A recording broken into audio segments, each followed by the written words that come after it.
ready. My name is Tishna Asim. My name is Tishna Asim, and I am presenting work that I will be turning into my master's thesis shortly. I cannot live without brain work. What else is there to live for? With this quote from The Sign of Four, Sir Arthur Conan Doyle simultaneously introduced the world to his greatest legacy, the character of Sherlock Holmes, while setting the bar very high indeed for students everywhere. However, the quest for something new and worthwhile in the line of brain work has become my very own three-pipe problem. So it seems a shame that I don't actually smoke a pipe.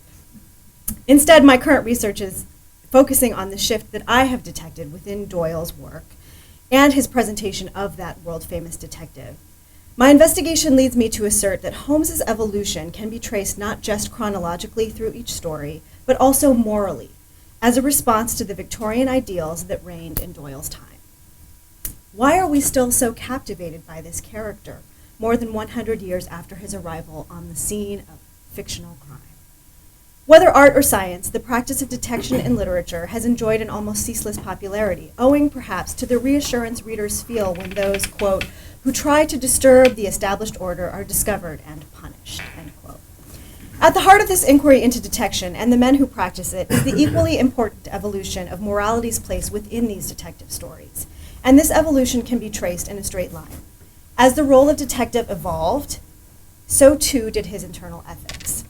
From Edgar Allan Poe's asocial and amoral Dupin to Agatha Christie's compassionate Hercule Poirot, there is a gap which can only be filled through investigating the temporal, literary, and moral midpoint between these two characters.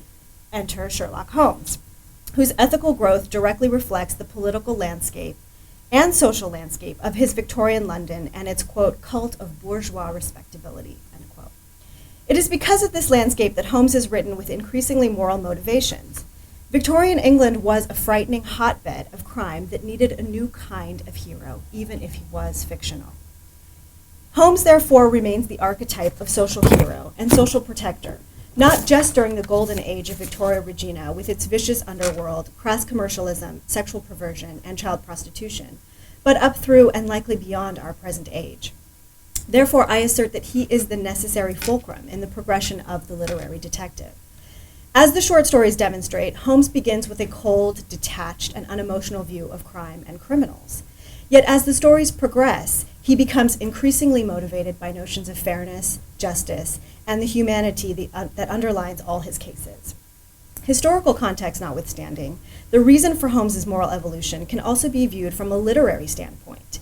His fictional contemporaries, specifically in the form of Dr. Jekyll and Mr. Hyde, as well as Dorian Gray, represent the threatening poison to which Holmes is the perfect and moral antidote. How can one account for this moral evolution? According to scholars, the, quote, answer lies in some Victorian attitudes toward crime, mystery, and their detection. When readers have explored these attitudes and Holmes' relations to them, they are in a better position to understand his residence as a literary character, end quote, and a moral character at that. Holmes's London is a threatened society, one in which the lines between good and evil are blurred. Victorian society was notably marked by its repression, which fueled, quote, a moral anxiety of wanting something that is out of line with social proprieties, end quote. This tension between what was socially acceptable and what was internally desired led Victorian subjects to conceal those desires behind carefully constructed masks. I like to think of it in this way. The stiff upper lip of the Victorian subject often concealed a row of very sharp teeth.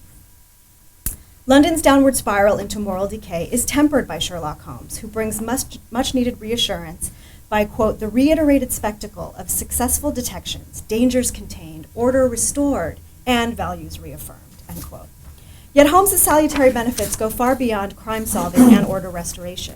He serves as a figurative breath of fresh air from hypocrisy and repression in the name of respectability simply because he is not repressed. He wears no masks to conceal his wants. This makes him essentially a foreigner to the late Victorian landscape, which allows him to find the truth that lurks behind the carefully cultivated masks that surround him. Without his own duplicity to protect, he is free to detect it in others. He is thereby isolated from society by choice, which makes him objective by default. And this makes him open, free from self-reproach, pretense, or duplicity, which then enables him to view his cases analytically and morally, to, quote, penetrate all that anonymous London fog.